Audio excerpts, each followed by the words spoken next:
नमस्कार दोस्तों, मेरा नाम अंकित द्विवेदी है। मैं मनोवैज्ञानिक हूं प्रतापगढ़ से। स्वागत करता हूं आप लोगों का अपने यूट्यूब चैनल पर। दोस्तों, आज हम बात करेंगे डिलीरियम के बारे में। दोस्तों, डिलीरियम में टाइम को लेके, प्लेस को लेके और पर्सन को लेके प्रॉब्लम होती है।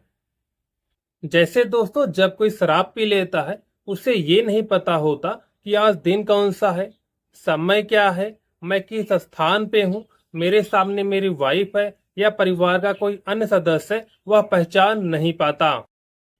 दोस्तों, डिलीरियम कोई बीमारी नहीं है, बल्कि यह एक सिंड्रोम है। दोस्तों, सिंड्रोम का मतलब होता है डिलीरियम के जो लक्षण आ रहे हैं वह किसी कमी के कारण आ रहे हैं। अगर वो कमी पूरी कर दी जाए, उसके जो लक्षण है डिलीरियम के वो गायब हो जाएंगे। जैसे यदि कोई शुगर का पेशेंट है, जब उसका शुगर लेवल कम हो जाता है तो उसके अंदर डिलीरियम के लक्षण देखे जा सकते हैं। या ओल्ड एज में, सर्दियों के समय में व्यक्ति पानी पीना कम कर देता है, नमक का सेवन कम कर देता है। नमक की कमी के कारण भी डिलीरियम के लक्षण देखे जा सकते हैं। दोस्तों, डिलीरियम को एक्यूट कन्फ्यूजनल स्टेज भी बोलते हैं।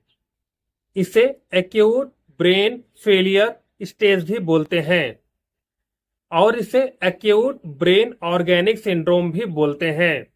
दोस्तों, यह सडन ऑनसेट होता है। सडन ऑनसेट का मतलब होता है कि 48 घंटे के अंदर हालात बिगड़ जाते हैं।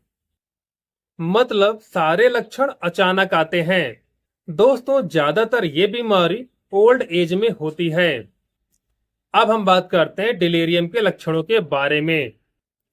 पहला है साइकोमोटर एक्टिविटी।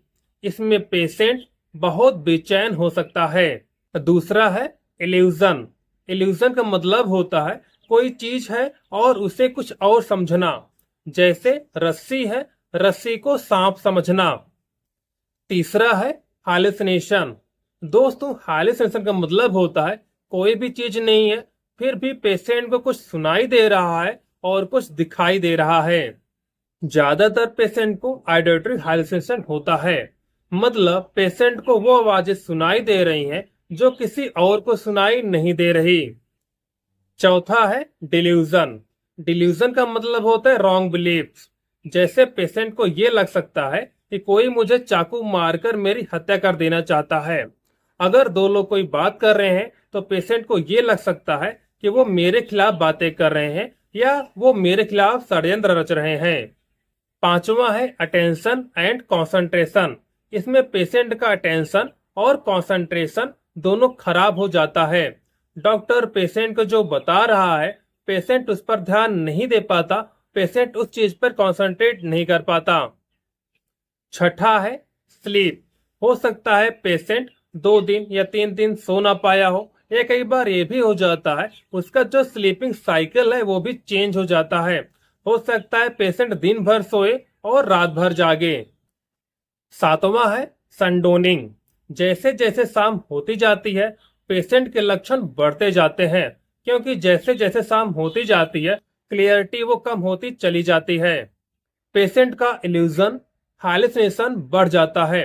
जैसे दोस्तों, आपने हॉस्पिटल में देखा होगा जो पेशेंट आईसीयू में रहते हैं वहां पर जो लाइटें रहती हैं वो 24 घंटे जलती रहती हैं।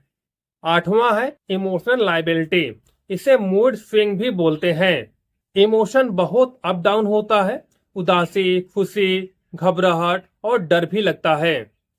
नौवां है कोऑर्डिनेशन। पेशेंट अपनी बातें ठीक से बोल नहीं पाएगा, अपनी बातें किसी और को समझा नहीं पाएगा, किसी और को पहचान नहीं पाएगा आदि। दोस्तों, यदि ये बीमारी लंबी खिंच जाए और पेशेंट इलाज न ले तो उसकी मृत्यु भी हो सकती है।